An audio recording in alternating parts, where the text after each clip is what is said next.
Hello viewers, এই ভিডিওতে আমরা দেখব যে আমাদের আর্টিক্স এআই দিয়ে আমরা কিভাবে ফেস সোয়াপ করতে পারি। অর্থাৎ আমরা আমাদের একটা মডেল আপলোড করে দেব এবং একটা রেফারেন্স ইমেজ দেব এবং আমাদের মডেলটা হচ্ছে গিয়ে সেই রেফারেন্স ইমেজের মতো করে একটা নতুন ছবি তার তৈরি হবে। তো চলুন আমরা ১ম এ Pinterest এ চলে যাই। এই যে দেখেন Pinterest এ এসে আমি এখান থেকে জাস্ট এই যে একটা ইমেজ দেখেন। ঠিক আছে? এই ইমেজগুলো কিন্তু এআই মডিফাইড ইমেজ যতটা মনে হচ্ছে। তো আমি এখান থেকে এই ইমেজটা ধরেন আপলোড করে দেব আমাদের সফটওয়্যারের মধ্যে। এটা আমি সিলেক্ট করে নেই। আমি জাস্ট হচ্ছে গিয়ে এটার নাম দিয়ে দিলাম মডেল 1। ঠিক আছে? জাস্ট এক্সাম্পল হিসেবে। এরপরে হচ্ছে আমি আমাদের যে মডেল আছে সেই মডেলকে এখান থেকে সিলেক্ট করে দেব ১ম এ। যেমন ধরেন আমি এই যে আমাদের এই মডেলটাকে সিলেক্ট করে দিলাম। প্লাস হচ্ছে এবার আমি আমার যে রেফারেন্স ইমেজ ছিল মডেল 1 নামে সেই ইমেজটা আমি এখান থেকে সিলেক্ট করে দেব। এই যে মডেল 1। আচ্ছা, এটাকে আমি আপলোড করে দিলাম।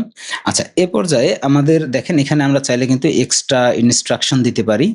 তারপরে হচ্ছে গিয়ে আমরা এখান থেকে যে এআই এর যে মডেল আছে আমাদের এখানে ন্যানো ব্যানানা প্রো, তারপরে ন্যানো ব্যানানা 2 প্লাস ইমাজিন 4 4টা মডেল 3টা মডেল আছে।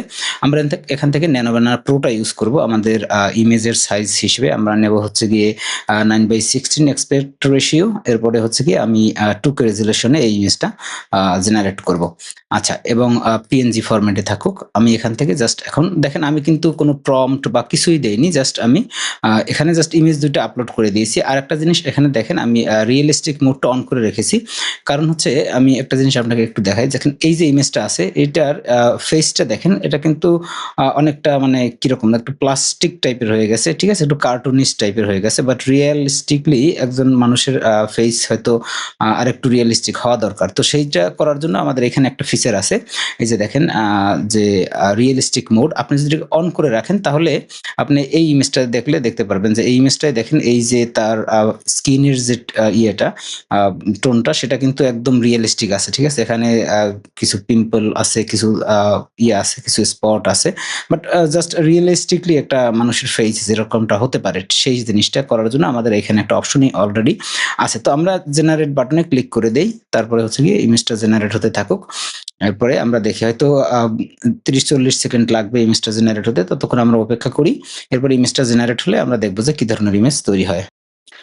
আচ্ছা, দেখেন আমাদের ইমেজটা কিন্তু জেনারেট হয়ে গেছে এবং একটু আপনি লক্ষ্য করলে দেখবেন যে আমাদের যেই মডেল ছিল এক্সাক্ট সেই মডেল এবং তার ফেস টোন এবং এভরিথিং কিন্তু এক্সাক্টলি সেইম অ্যাজ আমরা যেটা আপলোড করেছিলাম। তার যে এখানে যে অর্নামেন্টস আছে সেটা, তারপরে তার শাড়ি স্টাইল, তারপরে তার কানের দুল এভরিথিং কিন্তু এক্সাক্টলি সেম। শুধুমাত্র আমাদের মডেলের ছবিটা এখানে চলে আসছে। ঠিক আছে? তো কত ইজিলি দেখেন এই যে আমাদের মডেল ছিল এই যে এই মডেলটা। তো কত ইজিলি আমরা একদম মানে কনসিস্টেন্ট ফেস রেখে এরকম ধরনের ফেস সোয়াইপ করতে পারি।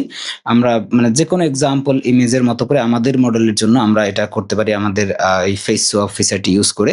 আশা করি বুঝতে পেরেছেন। আর আপনার যদি টিকসো এআই নিয়ে কোনো কোয়েশ্চেন থাকে তাহলে আপনি অবশ্যই আমাদের নিচের ডেসক্রিপশনে দেওয়া লিঙ্ক থেকে ওয়েবসাইটে গিয়ে আমাদের সাপোর্টে যোগাযোগ করতে পারেন অথবা আপনি চাইলে কিন্তু আমাদের আর্টিক্সো এআই এর যে সাবস্ক্রিপশন আছে সেটা নিয়ে কিন্তু আপনিও চাইলে এরকম ফেস সোয়াপ তারপরে talking object talking videos, AI influencer আপনার জন্য ভিডিও অ্যাডস যদি আপনার দরকার হয় অথবা যেকোনো ভিডিও আপনি VO3, গ্রক ইউজ করে এখান থেকে করতে পারবেন। তো ধন্যবাদ, ভালো থাকবেন। দেখা হবে পরের কোনো ভিডিওতে। ততক্ষণ টাটা, বাই বাই।